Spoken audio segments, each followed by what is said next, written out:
Hello दोस्तों, नमस्कार। स्वागत है आपका अपने YouTube channel learning with NJ views पर। दोस्तों, हम बात कर रहे थे मध्यकालीन भारत की।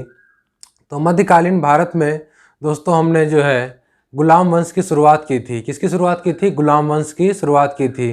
तो गुलाम वंश में हमने गुलाम वंश के कई प्रमुख शासकों के बारे में पढ़ लिया था। जैसा कि आप देख सकते हैं कि कुतुबुद्दीन ऐबक जो कि संस्थापक था, उसके बाद इल्तुतमिश आते हैं, इल्तुतमिश के बाद रजिया सुल्तान, और उसके बाद जो प्रमुख शासक होता है वो होता है बलबन। तो दोस्तों, रजिया सुल्तान की जब हत्या हो जाती है, किसकी? रजिया सुल्तान की जब हत्या हो जाती है उनके हस्बैंड और रजिया सुल्तान की, तब उसमें शासक की गद्दी पर बैठाए जाते हैं, वो बैठाए जाते हैं बहराम शाह। कौन बैठाए जाते हैं? बहराम शाह बैठाए जाते हैं। बहराम शाह कुछ दिनों तक की शासक अपना चलाते हैं। उसके बाद फिर जो है उसके उत्तराधिकारी बन के आते हैं महसूद शाह। कौन आता है? महसूद शाह। और महसूद शाह के शासक के बाद और उसके उत्तराधिकारी जो आते हैं वो आते हैं नसीरुद्दीन महमूद। कौन आते हैं? नसीरुद्दीन महमूद। नसीरुद्दीन महमूद जो होता है दोस्तों, वो किसका? बलबन का दामाद होता है। कौन होता है? बलबन का दामाद होता है। बलबन ने अपनी पुत्री की शादी किससे की थी? नसीरुद्दीन से। किससे की थी? नसीरुद्दीन महमूद से की थी। किसने? बलबन ने अपनी पुत्री की शादी। बलबन दोस्तों क्या था? वो इनका प्रमुख था। किसका? नसीरुद्दीन का। और नसीरुद्दीन की जब मृत्यु हो जाती है 1265 ईस्वी में, तो क्या करता है? बलबन फिर शासक के तौर पर बैठता है गद्दी पर। कौन? बलबन। तो बलबन के बारे में चलिए पढ़ते हैं कि बलबन का जो शासन था वो था 1266 से लेके 1287। कितना? 1266 से लेके 1287 क्या था? बलबन का शासक था। बलबन का जो वास्तविक नाम था या मूल नाम था वो था आपका बहाउद्दीन। क्या था? बहाउद्दीन नाम से इसको जाना जाता था। किसको? बलबन को। बलबन क्या था?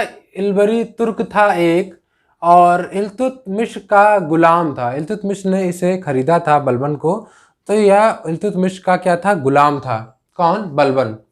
बलबन अपने को उच्च जाति का मानता था या बताता था, तथा ईश्वर में वो पूरा विश्वास रखता था। कौन? बलबन जो है अपने को क्या बताता था? कि वह उच्च जाति का है और उसको ईश्वर में पूरा विश्वास था। इसका जो अन्य नाम था गयासुद्दीन बलबन, उसी नाम से वो क्या करता है? दिल्ली की गद्दी पर बैठता है। कब? 1266 ईस्वी में। कब बैठता है? 1266 ईस्वी में बलबन, गयासुद्दीन बलबन के नाम से दिल्ली सल्तनत की गद्दी पर बैठता है। कौन? गयासुद्दीन बलबन। तो आपको दो नाम याद रखने हैं। इसका जो वास्तविक नाम है वो बहाउद्दीन है, और जिस नाम से गद्दी पर बैठता है वो है गयासुद्दीन बलबन। इसने खुद को अफरासियाब वंशज माना। क्या माना? अफरासियाज का वंशज माना। दोस्तों, ये काफी ऊंचा वंश उस समय माना जाता था।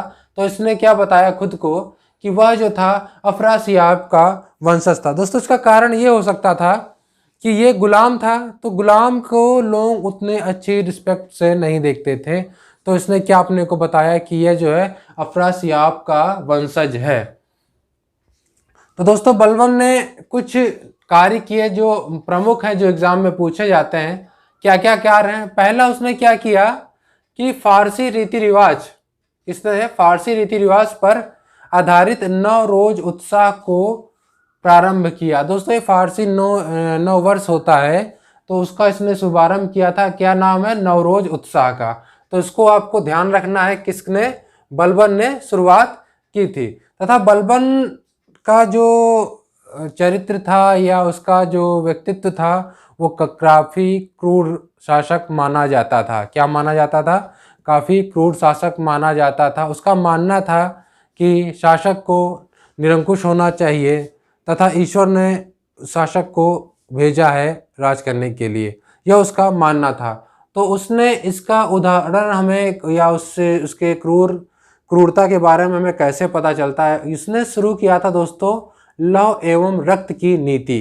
क्या शुरू की थी? लौह एवं रक्त की नीति शुरू की थी। किसने? बलबन ने शुरू किया था।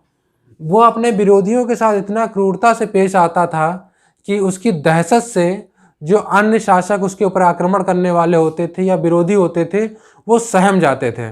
उसका यह मानना था कि अन्य शासकों में उसके प्रति डर होना चाहिए। दोस्तों ये भी बताते हैं कि जब वह अपने राज दरबार में आता था तो वहाँ पर जो माहौल होता था वो काफ़ी भयावह और डरावना माहौल हो जाता था।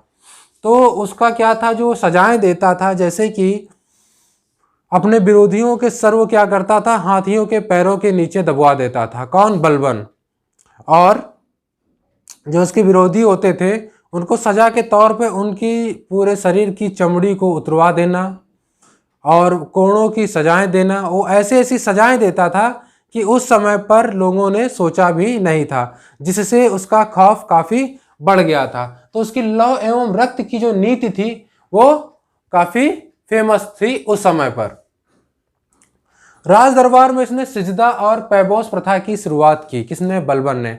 अब सिजदा और पैबोस क्या होता है दोस्तों? सिजदा और पैबोस होता है कि राजा के प्रति आदर को दिखाना। क्या होता था कि लोग झुककर सलाम किया करते थे और पैरों को चूमते थे। किसके? राजा या शासक के पैरों को चूमा करते थे तथा बैठ के उनके सामने उनको सलाम किया करते थे। कौन?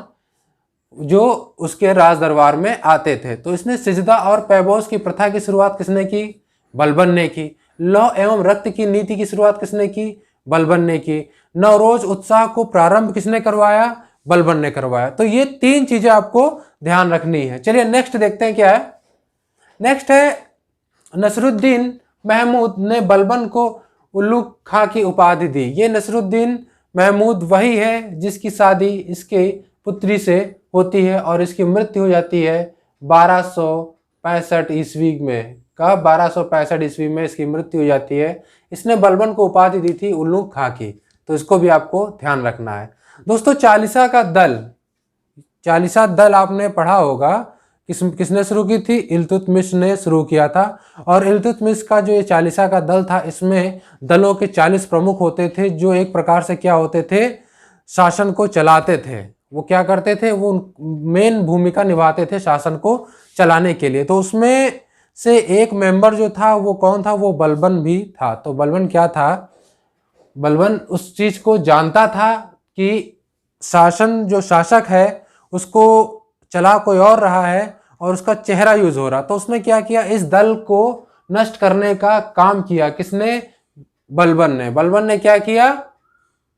चालीसा दल को नष्ट करने का भी काम किया। तो ये भी ध्यान रखना है कि चालीसा दल की शुरुआत इल्तुतमिश ने की थी और उसको नष्ट करने का जो काम किया था वो किसने किया था? वो किया था बलबन ने। दोस्तों बलबन के दरबार में 2 फारसी कवि काफी फेमस थे। एक थे अमीर खुसरो तथा अमीर हसन। कौन कौन? अमीर खुसरो तथा अमीर हसन। अमीर खुसरो क्या है? खड़ी बोली के अच्छे जानकार थे, तबला के आविष्कारक भी इनको मानते थे। तो ये 2 जो दरबारी थे वो इनके दरबार में रहा करते थे। ये कवि हुआ करते थे फारसी के। ठीक है, नेक्स्ट क्या है? दिल्ली सल्तनत का प्रथम शासक जिसने अपने आप को जिल्ले इलाही का दर्जा दिया। क्या है? दिल्ली सल्तनत का ये पहला शासक था जिसने अपने आप को जिल्ले इलाही कहा। अब जिल्ले इलाही क्या होता है? जिल्ले इलाही का मतलब होता है ईश्वर का रूप या ईश्वर का स्वरूप। नेक्स्ट है, गुप्तचर विभाग की स्थापना की जिसे दीवान या वरीद कहा गया। इंपॉर्टेंट, गुप्तचर विभाग दोस्तों जो इसका था वो काफी सुदृढ़ था। इसकी वजह से ये काफी समय तक इसने राज किया और इसका जो न्याय करने का तरीका था वो काफी कठोर था और निष्पक्ष न्याय करता था। यह इसकी खासियत थी। क्या थी? कि वह निष्पक्ष न्याय करता था। और जो इसका गुप्तचर का विभाग था जो इनको दूसरों की सूचनाएं आके प्रोवाइड कराता था वो भी काफी मजबूत था। इस वजह से ये शासन करने में कायम भी रहा था। नेक्स्ट देखते हैं क्या है। बलबन के 2 पुत्र थे, महमूद खां बड़ा पुत्र और दूसरा पुत्र था बुगरा खां। तो ये 2 इसके पुत्र थे, किसके? बलबन के। चलिए नेक्स्ट देखते क्या है। तैमूर ने सन 1286 ईस्वी में आक्रमण कर बड़े बेटे महमूद खां को मार दिया। तैमूर ने क्या किया? 1286 में दोस्तों आक्रमण किया जिसमें क्या होता है, इसके बड़े पुत्र किसकी? महमूद खां की मृत्यु हो जाती है। तो दोस्तों इसका अटैचमेंट महमूद खां से इतना था कि उसकी मृत्यु की खबर सुनने के कुछ ही दिनों के बाद वो क्या हो गया? उसकी मृत्यु के वियोग में अपने प्राणों को त्याग देता है। ये डेट थी 1287 ईस्वी। 1287 ईस्वी में क्या होता है, बलबन क्या करता है, अपने पुत्र की मृत्यु के वियोग में क्या होता है, उसकी मृत्यु हो जाती है। दोस्तों बलबन जो था 1266 ईस्वी में गयासुद्दीन बलबन के नाम से दिल्ली की गद्दी पर बैठा था। ठीक है, ये आपको पता है। बलबन क्या था, मंगोलों के आक्रमण से दिल्ली की रक्षा करने में सफल रहा था। जो मंगोल थे, जो काफी क्रूर माने जाते थे, उनसे इसने दिल्ली को भी बचाया था। उसका मुंह तोड़ जवाब दिया था किसने, बलबन ने। बलबन के उत्तराधिकारी के रूप में कौन थे, कैकूबाद ने दिल्ली की राजगद्दी पर बैठने का निर्णय लिया। तो दोस्तों बलबन की जब मृत्यु हो जाती है तो उसके उत्तराधिकारी के रूप में कौन बैठता है दिल्ली की गद्दी पर, तो वो बैठते हैं कैकूबाद। दोस्तों कैकूबाद के बारे में बताते हैं कि वो काफ़ी कौन था, भोगी पुरुष था। वो काम वासना में ज़्यादा डूबा रहता था, शराब का शौकीन रहता था, जिसके चलते उसको लकवा की शिकायत हो गई और वो उसी बीमारी के चलते उसकी मृत्यु हो गई।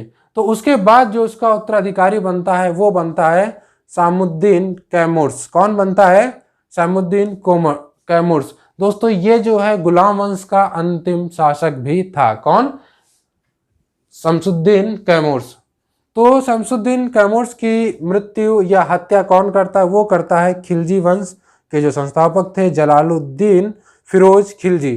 क्या होता है, जलालुद्दीन फिरोज खिलजी क्या करते हैं, इसकी हत्या करते हैं और खिलजी वंश की स्थापना या शुरुआत करते हैं। तो दोस्तों आज हमारा क्या है, दिल्ली सल्तनत का गुलाम वंश पूरा होता है। इसके 2 पार्ट हैं, दोनों पार्ट में इसके सारे वंशजों के बारे में बताया गया है। एक में बताया गया है कुतुबुद्दीन ऐबक, फिर इल्तुतमिश के बारे में, रजिया सुल्तान के बारे में, और इसमें हमने बात कर ली बलबन के बारे में। तो ये दिल्ली सल्तनत जो है उसका गुलाम वंश जो है आज खत्म होता है। अगर आपने इससे पहले के वीडियो नहीं देखे हैं गुलाम वंश के, तो उनको अगर आप देख लेंगे तो इस वीडियो को या जो बलबन के बारे में बताया गया है इसको समझने में आपको आसानी हो जाएगी। अगर आपने हमारे चैनल को अभी तक सब्सक्राइब नहीं किया है तो प्लीज़ इसको सब्सक्राइब करिए, और वीडियो अगर पसंद आया हो तो इसे ज़्यादा से ज़्यादा लाइक और शेयर करिए। धन्यवाद।